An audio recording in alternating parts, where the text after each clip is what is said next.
Hey, what's up? I just want to encourage you. In Jeremiah chapter 23, God is talking to us, and He's saying that He is everywhere. He's in heaven, He's in earth, He fills everything. So when people try to hide from Him, He can obviously see them because God is everywhere. And so if you're going through something right now, and sometimes we don't want to admit that we're hiding from God, right? Like, I have nothing to hide from God about. But if you feel that your prayers aren't being answered, if you feel that you're asking for something and things just aren't changing, we can get to the point where if we're not careful, our faith can waver and we could be like, well, you know what, God's not answering me, so I'm not gonna pray that anymore. And that's a form of hiding from Him, because if you search your heart, if you're a believer, then you know deep down that God does answer prayer, God does have the best things for you in your life.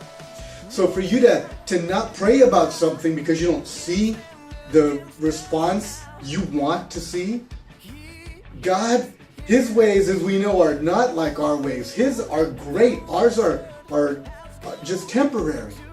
So God is working something in your life, whether you know it or not, whether you see your prayers being answered or not. God is faithful and He is working on your behalf. In Romans chapter 15, God is talking to us through the Apostle Paul, and He's encouraging us. And He's saying that when we have our trust in God, He will grow us. Go ahead and read chapter 15 of Romans. It's incredible.